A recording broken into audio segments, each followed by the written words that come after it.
Na, na, na, na.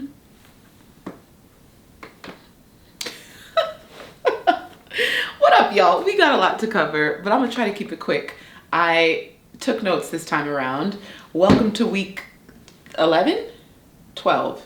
We're almost in quarter 2. Oh, this is exciting.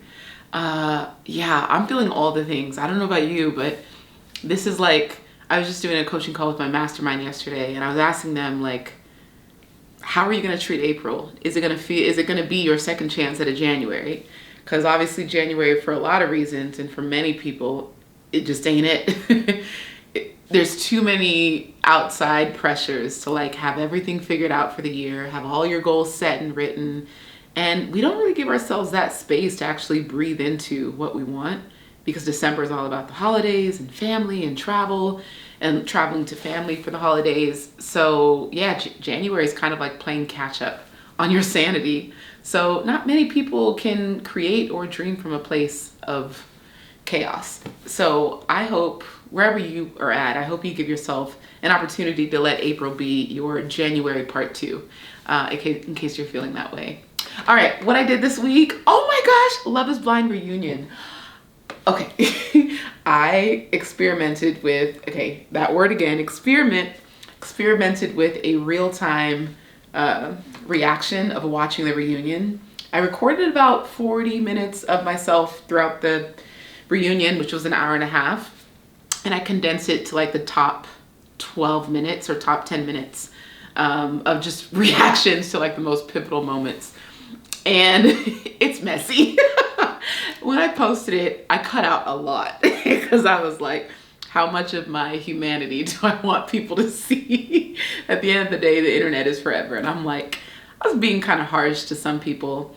And let's just be honest here. Reality television 20 years ago, like Flavor Flav, I think that was my first reality show that I watched. How are they doing? How's New York? Gosh, man, that was an era. Anyways, that was my first exposure to reality television. And back then, everyone looked, I use the word normal like as a compliment, like reasonably normal, meaning that like it was an everyday girl that you could see on the streets, in the malls, at the theater. Like no one looked done up, glammed up constantly. Like you were dressed up because you're on television, but everyone looked very normal. And now reality television, I feel like societal pressures, what they've done to women, and I'm all for doing what makes you feel beautiful, but I also feel like there's external pressures pushing women towards making those decisions. And one of the cast members had so much work done to her face, I couldn't even look at her. I was just, everything looked like it was swollen, and I'm like, so I cut out all of those moments. This is just not kind. I mean, she was the villain of the show, so no one deserves hate. But yeah, that was those moments where I was kind of like alarmed by people's appearances and what they've done to their faces in the last year since it's aired or since it was filmed. I just cut those parts out because it's just not kind.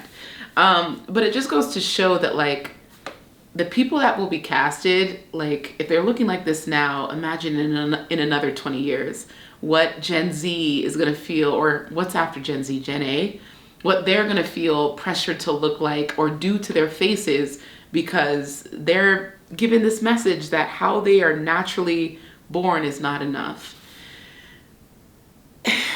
Yeah, I mean, being a woman is fun. We can switch up our hair, we can switch up our clothes, we can wear makeup, we can dress up, we can dress down. All of that is already such a beautiful, like, it's a luxury, it feels like, to like feel like we can go in between different characters within ourselves. So the medical work and the extra stuff, I'm just like, no. It just, yeah. Anyways, you'll know who I'm talking. I'm not going to say her name, but you'll know who I'm talking about because she's the villain of the show, and most people.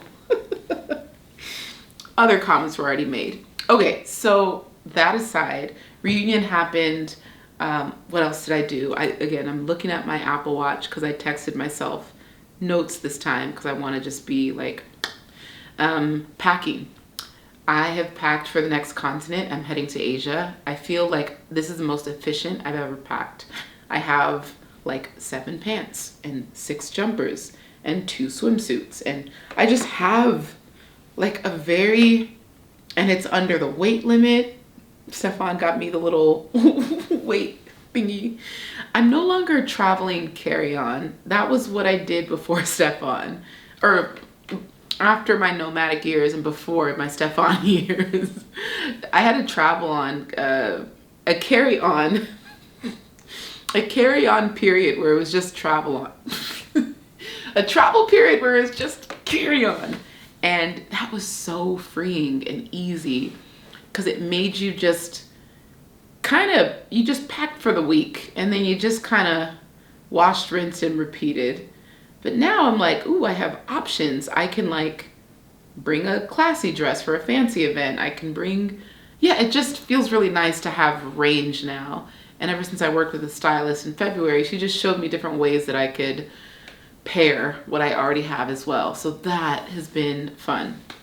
And probably the best thing, especially with my electronics, because this is my Sony, I have a mic attached to this, a Manfrotto tripod, batteries, light bars, headphones, laptops, tri-screen, monitor, all of these things. I now have compartments for all of them. Not the original cases that they came in, but like makeshift compartments. And now I'm like, ooh, where's that cord? I know exactly where to go within my bag, which pocket. I have all my pens lined up and highlighters. And I'm like, I'm doing it. This is the adult version of me, and I like her. She might not stay very long, but I like her for now. So that was fun. And then what I did as well, I think I picked my city, y'all. I think I know where we're gonna move in the US. I don't think I can announce it yet because I just gotta build a suspense. Gotta do it for the plot. I'm like 95% sure we found our city. We're gonna visit still the top 3 to 4, just to get a vibe of the energy, just to feel it out, just to visit the buildings in those cities as well, and just get a better idea of like just the energy. Everything is energetic, and at the end of the day, everything is also marketing. So all of the YouTube videos, I think more than anything, this is wild, more than anything, the most convincing factor for like the research process has been on YouTube, which I gotta shout out all of these creators that have dedicated their lives and their pages and channels to helping people transition to a city or helping people decide if their city is for them. It's so dope. Because I like ChatGPT, I went down that rabbit hole, and it's great analytically to just see the pros and cons and data and stats. But I'm intuitive. I'm very much like, it's gotta feel good, and it's gotta look good, and I gotta be excited. And so I feel like YouTube gave me that feel good, look good, excitable energy that ChatGPT couldn't quite match. So it just goes to show like robots will never replace a good old personality, good old human interaction, good old down to earth, like friendly advice. So I hope that's encouraging for anyone that still wants to build a personal brand. So that's what I did. And then what I learned is that, negative motivation has been my greatest catalyst. I was talking again with my mastermind and just some friends about different seasons of my past where I was motivated to work the hardest. And it wasn't when I believed in myself, like, woo, let's go, go glow. It was literally when someone said something that made me so angry. I was like, I cannot wait to prove you wrong. I was working out of spite. Like trying to prove my mother wrong, trying to prove a troll wrong. Like I would work harder to prove someone wrong than to prove myself right. And it's wild because I'm like, it worked. It works. Worked really well. Like literally the largest growth spurts have been when I had a negative voice from someone else telling me that I was not capable or that I could not do this thing or that just critical feedback. And I'm like, let's go. Let's go. I'm an athlete first and foremost. So I got that inner beast that I can tap into at any moment. Don't. Y'all can't see me. Y'all can't see me. Yeah. Okay. So anyways, a part of me is feeling like, what would it look like to get that same spiteful energy, motivation, from a positive source? Like, how do I transmute from one side to the other? Or do I let it be what it is and just accept, like, that's what motivates you, Glow? Like, you've had so much negative input growing up that that's what you're used to and that's what you're driven by, because you just know that like taps into a part of you that you're like, oh, you've done it. So yeah, it's just kind of interesting to like tap into that. And then what I also learned is that it's taking less mental energy for me to prepare for social spaces and social situations, which is really exciting, because before I felt like if someone told me like, okay, there's this thing on Saturday, I'm like, oh, okay, I gotta start preparing by Thursday.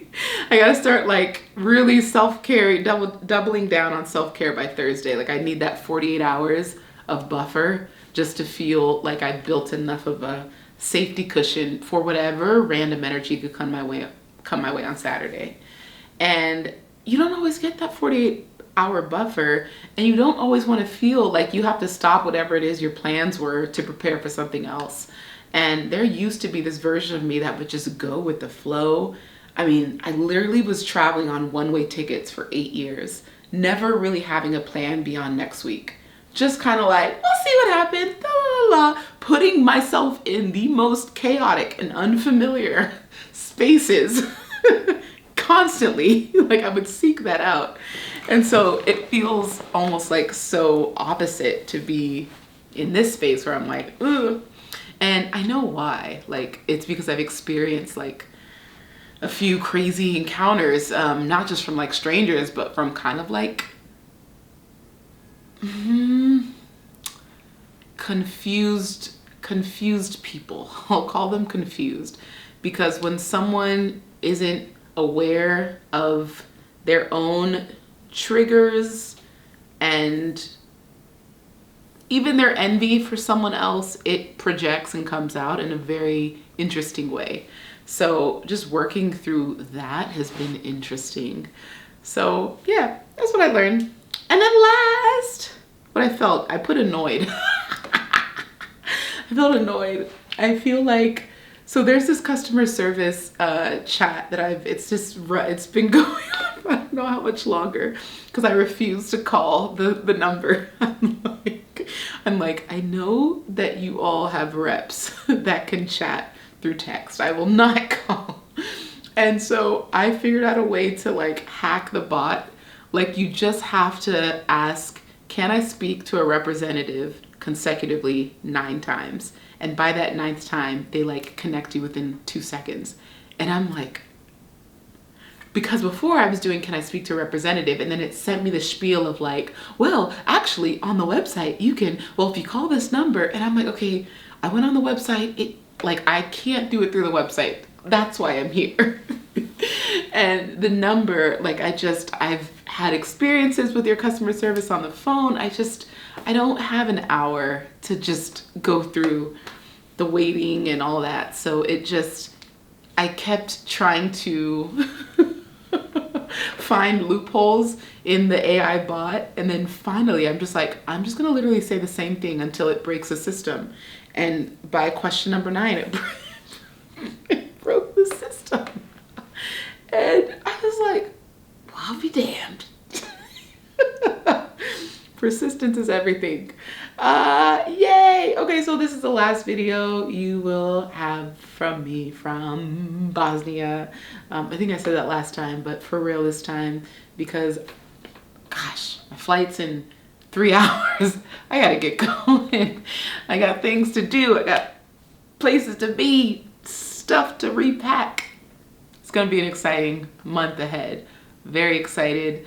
Shout out to y'all still watching, and thank you. I have nothing else to say except go enjoy your Q2 and make the most out of life. Things are always better than you think they're gonna be if you just let yourself try.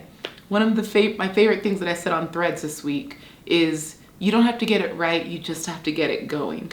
So whatever it is that you are wanting to do and you are waiting on that perfect moment or circumstance, just get it going. All that I've done in my life is just get going. And eventually I get to a point where I'm like, it's pretty good. I think I figured it out now. Years later, months later. But I'm okay with that because I'm writing my story. I'm chasing a version of freedom that I haven't seen anyone else model. And I know that I'm allowed to create my own rules for the life that I want to live. And I'm going to keep doing that for as long as humanly possible.